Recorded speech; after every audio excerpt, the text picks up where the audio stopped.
বড় মাইলস্টোন না অন্তত যারা বড় বড় ইউটিউবার আছে, হচ্ছে মূল কেক আনার পান্ডা, ঠিক আছে, কেক ফেক সব কিছু নিয়ে আজকে আমাদের বাড়িতে হাজির হওয়ার মূল পান্ডা। তো অনেকদিন আগে আসার কথা ছিল, আমি ডেকেছিলাম বাট তখন আসেনি, পরীক্ষা চলছিল আমাদের, তাই জন্য এখন এসছে। কিন্তু আসার সময় ভাই কেকটা আনার কি দরকার ছিল? প্রথমত 20K হয়ে গেছে, এটার জন্য তার জন্য কেক আনার কি আছে ভাই? তো ও আমাদের 1K তে পার্টি দিয়েছিল নিজে থেকেই, সেটা নিজে থেকে দিয়েছিলাম। আমাদেরও একটা ছিল যে ওর যেমন সাকসেস হচ্ছে লাইফে, 10K হলো, 10K তে আমাদের কেক দেওয়ার প্ল্যান ছিল ওকে, বা আমরা নিজেদের মতো ছোটখাটো করে সেলিব্রেশন করব, কিন্তু 10K তে আমাদের এক্সাম শুরু হয়ে যায়, তো তখন আমরা আসতে পারিনি। এক্সামের মাঝখানে ওর এত রিচ হলো ভালো, এত ভালো ভিডিও গেল যে 20K হয়ে গেছে কিছুদিনের মধ্যেই। তো আমাদের ছিল আমরা 20Kটা সেলিব্রেট করব, তো আমরা এক্সাম শেষ হওয়ার পর সব বন্ধুরা মিলে প্ল্যান করলাম যে একটা দিন আসা যাক। তো আজকে সবার ফাঁকা ছিল, তো আজকে আমরা আসলাম কেক নিয়ে, খুব এনজয় করলাম ডেটাকে, ও আমাদের ট্রিট দিল। তারপরে এবার ওরা অবশ্যই, তোরা এত আমার জন্য ভেবে এত কিছু এনেছিস, তোদেরকে তো ট্রিট দিতে হবে, তাই না? সেটা তো আমার কর্তব্যের মধ্যে পড়ে। আর হচ্ছে তোর আজকে এসে কেমন লাগছে বা কি মনে হচ্ছে?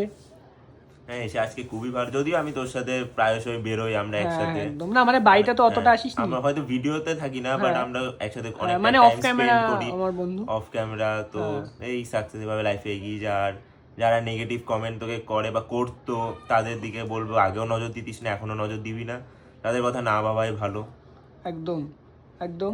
আর হচ্ছে ও হচ্ছে অফ ক্যামেরা আমার সবসময় সাথ দিয়েছে, মানে আমার 100 সাবস্ক্রাইবারও কনগ্রাচুলেশনস করা লোক, ঠিক আছে, উনি যখন 100 হয়েছে, বেসিক্যালি তোমার 100টা এমন কোনো বড় মাইলস্টোন না অন্তত যারা বড় বড় ইউটিউবার আছে তাদের কাছে কিছুই না, তো তখনও আমাকে কনগ্রাচুলেশনস করেছে, ঠিক আছে, তো সেটার জন্য যাই হোক ভাই। হ্যাঁ ভাই, আর ওই বলবো আমরা এভাবে যেন একদম আরো সারা জীবন এভাবে ফ্রেন্ডশিপ থাকতে পারে, যেমন ছোট থেকে ছিলাম। তোর অফ লাইফে অনেক পার্সোনাল অসুবিধা আমাকে শেয়ার করেছিস, আমিও করি, অবশ্যই আমার পার্সোনাল অসুবিধা সবই আমি ওকে শেয়ার করি। হ্যাঁ, এটা কিন্তু একদম বাস্তব। থেকে আমরা দুজনের পার্সোনাল, তোমরা জানো যে অন ক্যামেরা লাইফ আর পার্সোনাল লাইফ অনেকটা আলাদা, পুরো লাইফ মানে রিয়েল লাইফ রিয়েল লাইফ দুটো সম্পূর্ণ আলাদা। আমাদের যেমন ওর অনেক প্রবলেম ছিল, ওটা থাকবে রিয়েল লাইফে সবসময়, সারা জীবনই থাকবে, নিজের অনেক প্রবলেম আছে রিয়েল লাইফে, তো ওটাই দুজনকে শেয়ার করি, এভাবেই চলছে আমাদের, যথেষ্ট বিশ্বস্ত জায়গাতে শেয়ার করি। এবং এটা কখনো শেয়ার করার সময় মনে হয় না যে কথাটা কোনো জায়গাতে চলে যেতে পারে বা কথাটা লিক হয়ে যেতে পারে, সেটা অন্তত আমার মনে হয় না, সেজন্য আমার যাই মনে হয় আমি শেয়ার করি কথাগুলো। যাই হোক, এভাবেই আর এগিয়ে যা, অবশ্যই 50K 100K হবে, সেখানেও আমরা থাকবো, অবশ্যই সেলিব্রেশনে শিগগিরই হবে, অবশ্যই তোর আশা রাখ, ঠিক হবে। আচ্ছা, সায়ক আমার বাড়িতে ফার্স্ট টাইম এসছে, যেমন অর্ণব আমার বাড়িতে 3বার এসছে, রোহিত আর এই মালটা বললাম না আর কবার এসছে, ওদের অগুন্তি, ঠিক আছে, অর্ণব 3বার এসছে। যখন তখন এসে খেয়ে নি, নিজের বাড়ি মনে করি তো এর জন্য। হ্যাঁ ঠিক আছে।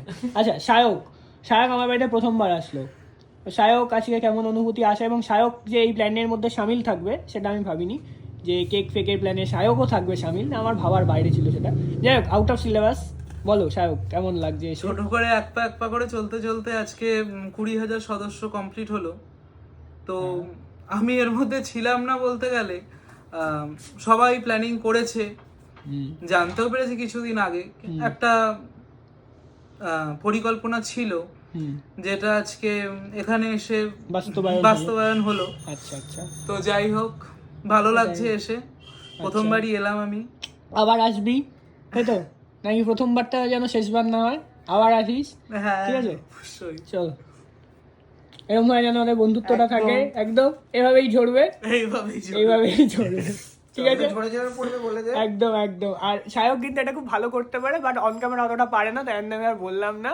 চলো, আজকে সবার সাথে আমি ওপিনিয়ন নিয়ে নিয়েছি সবার, আর আরও অনেকে এসেছিলো, সবাই বেরিয়ে গেছে, আমরা এই কজন বসে এখন আড্ডা দিচ্ছিলাম, তাই সবার ওপিনিয়ন নিলাম আমি, সবাই আসলো, সবার কেমন লাগলো তোমরা ভিডিওটা কমেন্টস করে জানিও তোমাদের কেমন লেগেছে। আর একটা বিষয় হচ্ছে, আমি আমার ফ্যামিলির কাউকে বলতে আমার মা বাবাও নেই আজকে, ঠিক আছে, মানে কেউই নেই, এটাই কারণ এই প্ল্যানটা পুরো ওরা করে এসছে হট করে, আমার অজান্তে, আমার আউট অফ সিলেবাস। যাই হোক, তা মজা হলো, আনন্দ হলো, সব কিছু হলো, একটা গেমও শ্যুট করে নিলাম। তো চলো ভিডিওটা এন্ড করে দিচ্ছি, তোমাদের কেমন লাগলো কমেন্টসে জানিও।